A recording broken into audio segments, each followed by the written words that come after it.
Families say they look forward to getting a lot more than just mail from her visits. It's about seeing someone every day who makes you smile. But those great memories are all neighbors have left of Brown, and they say his killing has changed the village of Hammond, leaving people more on edge. Their attorney and liaison is here with me today. If you want to talk a little bit about just how they're feeling right now in this moment. I think the decision pretty much took their breath away. The family is devastated. Police say Shadwell rode onto Taylor's property on this lawnmower with a chainsaw in the cart. The chase continued on I-74 all the way to Vermilion County. Investigators say the suspect vehicle never went more than 70 miles an hour. The best thing to do if you think your animal may be having a heat stroke is to give them cool instead of ice-cold water. Courtney, this is a victory for her mom. Jennifer, it's huge for her. She's been working on this for more than a year. Courtney, you were watching those proceedings. Walk us through what happened. That's right, Paul. Well, from what I could tell, O'Malley fainted. At the time, the defense attorney and the state's attorney, as well as the judge, were discussing his bond. And until about 6 minutes in, he seemed to be fine. So, Courtney, they just barely saw him. Jennifer, that's right. He was driving in a black semi-truck. Now, that's tough to see on a county road at night, but just a flicker of light bouncing off the chrome on the truck was enough. Courtney, you talked to the first two in line, not for a concert, but to get a shot. And Jennifer, they were arguably just as excited for it. They came by yesterday afternoon around 3:30. So, Courtney, walk us through what happened out there. Well, Jennifer, Tyler LaRoe was spending his Saturday clearing off driveways, much like he did today. But that afternoon, he had a feeling he should stop at his house for some reason, and it's a good thing he did. It could have been a totally different outcome. Robert and Lindsay LaRoe know it's only a matter of luck that their Mahomet home looks as good as it does today. Just a few days ago, their stove was on fire. We were in Champaign at Walmart, and we have a Ring doorbell, and he always runs up and acts goofy and does weird stuff in front of it. But this time, 16-year-old Tyler LaRoe realized it was serious. So I came home from plowing and ran up to the front door. It smelled like electrical. I think our house is on fire. I went in. Open the door. Our house is full of smoke.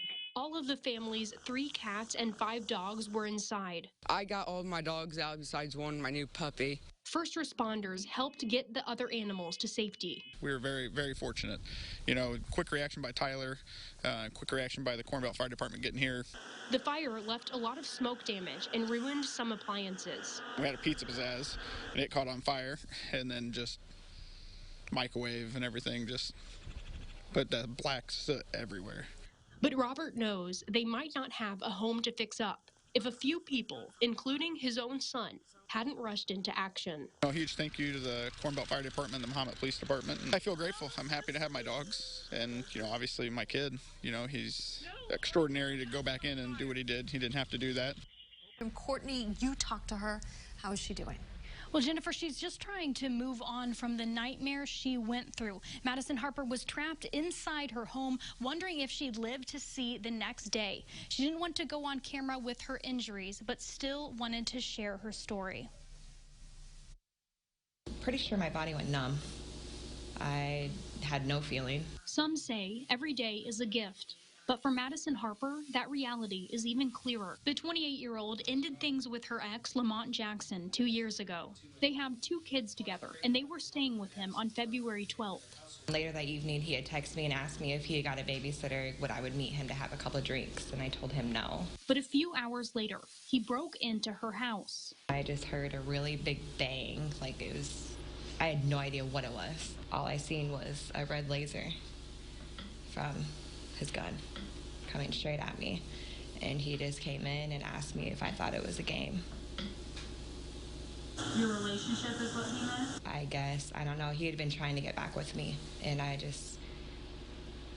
no, I didn't want it. I got the life beating out of me with his gun.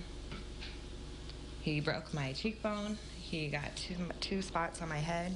And she says he shot her in the leg. Harper says there was one thing that kept her going through those hours. I thought about my kids. I seen my kid's face, and I will say that until it's my time to go. That's the only thing that got me out. Eventually, Jackson fell asleep, and Harper was able to grab her phone and text a friend to call 911. She got out, and hopes her story gives others in bad relationships the courage to leave. Don't stay, don't try, go. Seek help. That's where I messed up. I tried, I stayed, and I shouldn't have. WCI3's Courtney Bunting is with us. So he just walked up and joined in. Jennifer, that's exactly what happened. It's as simple as it sounds. But a lot of people who are commenting on that Facebook post say it had a much bigger impact. We had a chance to recreate the moment from this photo today. I thought I'd stop and see if they needed even teams, if I could join in, and they were all excited, so I figured I'd stay and play for a while. It was a gesture that didn't seem like much to Villa Grove officer Derek Rasmussen at the time. Just a game of football. I got excited and started throwing the ball around, and I said I'll just quarterback for both sides. But once a picture was uploaded to Facebook, it wasn't long before comments started flooding in. I got a text message, and then I got another text message, and then my phone just started blowing up. Police Chief Bob Ray says it filled him with pride. This is the kind of stuff I like to see out of them. This is the kind of stuff that the community likes to see. The whole town was supportive of it. It was nice. It really didn't expect the attention. I'm not an attention person, but it was nice to see so much support from the community. The moment was special, not just because it was fun, but because it was a chance for the kids in the community to see that police are people too. Even some of them are still kids at heart. I talked to him about it, and he goes, I didn't do this to draw attention to myself. And he goes, I was having more fun than they were. So, which I thought was kind of funny.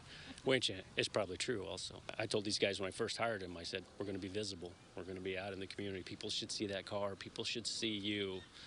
We need to be visible. And Derek's taking it to heart.